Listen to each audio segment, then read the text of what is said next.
Chris's Multiverse, I'm here with my reactions to episode 4 of Superman and Lois, Haywire. It was another really, really good episode of the show. Still nothing quite on the same stratospheric level as the pilot, which I would put A+ now, but we're still in solid B, A- territory. It was a lot of fun. We're getting a new villain, Thaddeus Killgrave, a slightly obscure character from the comics, but still he was done really well here. Intergang I am aware of, the slightly weirdly named international gang of criminals who occasionally have some sort of religious bent. Killgrave was absolutely great in his few appearances here, and I'm sure he'll be popping back up again. But Sam Lane is starting to buy into what he has to say. He's starting to turn away from Superman. He's starting to get a bit more antagonistic. You feel he's trying to do the right thing, but at the same time, he might not be.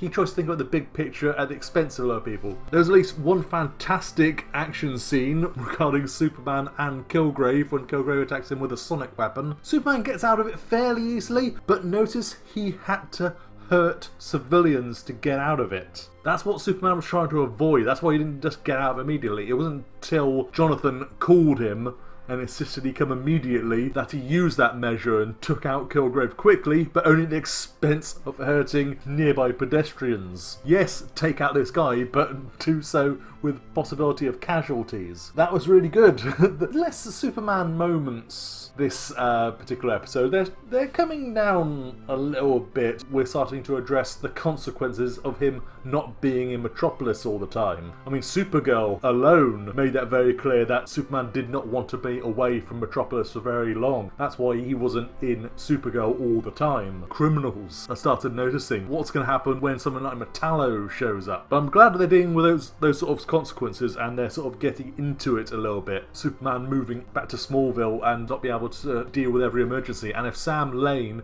the only real contact in the outside world he has, starts going against him, maybe things won't look so good for Superman. He won't be able to respond quite as well. Lois Lane's investigation to Morgan Edge is progressing, and Edge is now definitely involved with the people with Kryptonian-like powers, like heat vision and super strength, and now they're talking about X-Kryptonite, some sort of material that gives people powers, and we saw an example of that with Tag Harris. While the heat vision from Jordan sort of activated it, there was another material in Smallville which sort of activates superpowers, and the government is collecting a lot of these kids, including Tag Harris, who they made disappear, perhaps as the Cadmus Project. Has Supergirl eliminated that yet? I can't remember. I do remember in Supergirl that the reason why Superman didn't work with the government for so long and the DEO was because of the Cadmus Project. So maybe that's back in some way. Superman does not seem very happy to hear about it, certainly, but they're not dealing with it right now, and Sam Lane seems to be in charge of it, and if he's going up against Superman, then more might be happening there. And is this X-Kryptonite in Smallville related to Superman arriving, or just being there? By the way, Morgan Edge is deliberately going after it. The slimy devil. And also I just like the subtle moments when he just like harasses Lana in a very sort of casual way, which I'm sure probably a lot of women are very, very familiar with, and making her uncomfortable, and she rightly calls her husband out on for not noticing that. And speaking of bad husbands, Clark, Lois made him promise to help her out and do her a favour, and he wasn't there. He was busy scanning the skies for Killgrave, fruitlessly. Consequently, he could not speak out about Morgan Edge at the Smallville vote. I mean, well done Lois for going to Clark and realising that Clark can do a lot of things that she can. He is a good reporter as well. Bad on him for not helping her out. She was right to be ticked off at him for that. They sort of make it up by the end of the episode, but at the same time, Clark, you sod. Oh, as for the boys, Jonathan is starting to really feel the hurt now about Jordan joining the football team and being better at it than him, or at least getting more attention. As the show makes clear, he's not really actually that good at football.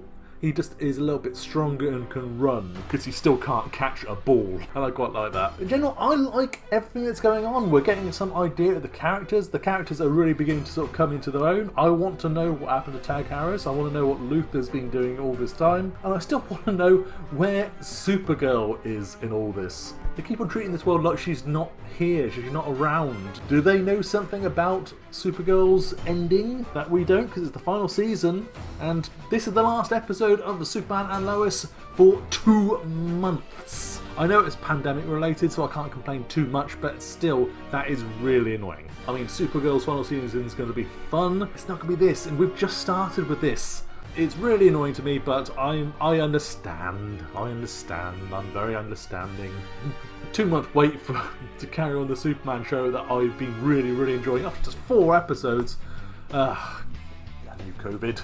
But still, I really enjoyed it, and I'm definitely going to carry on with it when it comes back in May. Still, who cares? Zack Snyder's Justice League is out tomorrow. Oh boy. If you can tell, I'm excited for that. Oh, if you want my review of the last episode of Batwoman, it was the worst episode yet. I'm enjoying season 2 of Batwoman so far, but this last episode was awful. Sophia has just shown off what a bad villain she is. They're trying to build her up to be like a Ra's al Ghul type, and she has no menace whatsoever. None of it is really working. I can't wait to see Black Mask, and I'm hoping he'll help elevate the season a little bit. It was really good, but this episode kind of sent things crashing down again. Forget all that. Superman and Lois, fantastic. Can't wait for it to come back. Another 2 months to go. Zack Snyder's Justice League tomorrow. What do you guys think of this episode? Let me know in the comments below. I read them all and I respond wherever I can. And of course, like, share the video around. That all really helps me out. And subscribe to DC Comics Gamer for everything on the worlds of DC, including Superman, Lois, and Zack Snyder's Justice League. I appreciate you all. Thanks for watching, folks. For now, Multiverse out.